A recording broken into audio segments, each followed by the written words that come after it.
ये नहीं कि मैं सोच के बनाता हूँ कि इस राग पे बनाना है, मगर जो कुछ भी सोचता हूँ, जो कुछ भी मैं करता हूँ, उसकी बैकग्राउंड में ये तमाम क्लासिकल धुनें जो हैं वो होती हैं। और चिंगारी में मैंने एक बिलास खानी तोड़ी भी दी थी, ये उस पर बेस करके तर्ज बनाई थी। और उसके जो शुरू में फ्लूट के पीस जाते हैं वो पक्के शुद्ध खालिस उसी के हैं, बिलास खानी तोड़ी के। जैसे निखाद और लिखत की संगत भी है उसमें। रेगा रे सा कैसे कहते हैं, रे नी सा रे गा रे सा रे दा दा गा रे सा। अब इसे ख्याल क्यों कहते हैं? मेरा अपना ज़ाती राय तो ये है कि पुराने जो मूर्छना छना मौसीकी थी उनमें ध्यान भी हुआ करते थे। रागों के ध्यान का ये है कि कोई एक राग है, एक उसकी रागनी है, पुत्र हैं, उसके बारजे हैं, देवी देवता हैं। तो ये चूंकि मुसलमान इन चीज़ों को एक्सेप्ट ना करते, तो उन्होंने जो ध्यान अपने ध्यान रखा तो वो याद इलाही था, तसव्वुफ था। चुनाचे उस ज़माने में जो बनी हैं, ख्याल बने हैं, उनको बोल भी ऐसे ही, करम की जो करीम, या मोरी अर्ज सुनो दस्तगीर की, या पंजतन पाक दवाज दे मामन, मुझे आज इस पर करम करो मेरे परवरदिगार। तो ये सब बातें जो ये संगीत में आई, इन्हीं वो ख्याल करते हैं। ख्वाजा खुर्शीद अनवर एक आला तालीमी याफ्ता, जी शऊर और साहिब तर्ज मौसीकार थे। एमए फ़लसफ़े में गोल्ड मेडलिस्ट का एजाज़ पाने के बाद वो ऑल इंडिया रेडियो के शोबाए मौसीकी से मुंसलिक हो गए। अपने फिल्मी सफ़र का आगाज़ उन्होंने सन 1940 में पंजाबी फिल्म कुड़माई से किया और अपनी पहली ही फिल्म में ऐसी खूबसूरत मौसीकी तरतीब दी कि बड़े बड़े ख़ानदानी मौसीकारों को भी उनकी फ़नी सलाहियतों का मुतरफ होना पड़ा।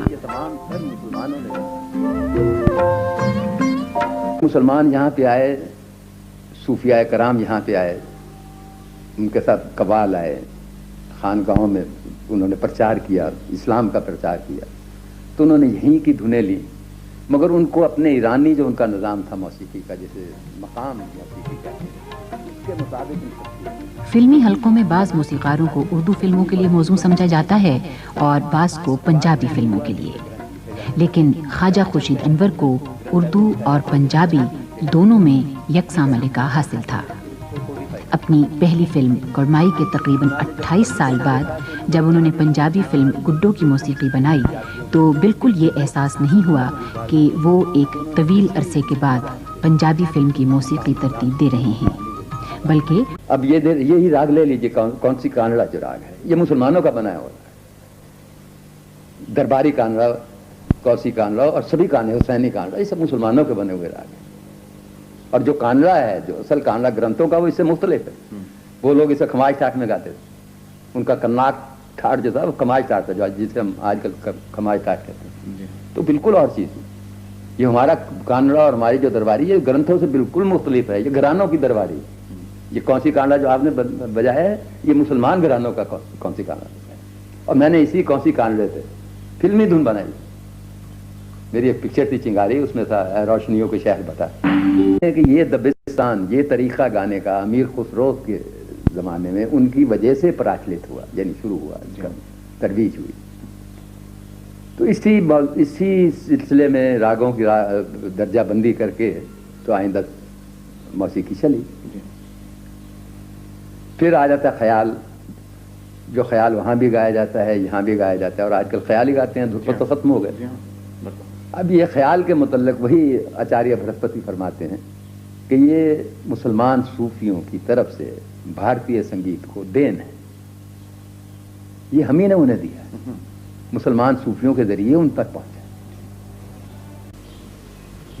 मियाँ की तोड़ी के पहली पिक्चर में ही थी, इंतजार में, जिस दिन से पिया दिल ले गए, कुछ ऐसे बोलते, कतील साहब ने लिखे थे, बहुत अच्छे शेर थे उनके। मगर वो राग रागनी जो थी उनकी, और उनके वो पुत्र भारजा थे, और वो जो ध्यान थे, वो भी साथ साथ चलाने की कोशिश की। और इसके अलावा एक जो सबसे बड़ी चीज़ श्रुति जिसे कहते हैं, उन्होंने राग एक सुर के 7 दर्जे मुकर्रर किए थे। ये ठीक है کہ ہم جب ایک چیز کو گاتے ہیں تو اظہار ایکسپریشن میں وہ سبھی درجے لگ جاتے ہیں، کسی نہ کسی درجے میں وہ لگتا ہے، مگر انہوں نے ایک مستقل آہنگ، مستقل نوٹ کی شکل بنا دی، ان کے نام رکھ لیے۔ اس کا نتیجہ یہ ہوا کہ مقام نظام میں چونکہ یہ باتیں نہیں تھی تو ان کے لیے وہ پرانی چیزیں سمجھنی مشکل ہو گئی۔ دوسرا نتیجہ یہ ہوا کہ سر اپنی جگہ سے ہٹ گئے۔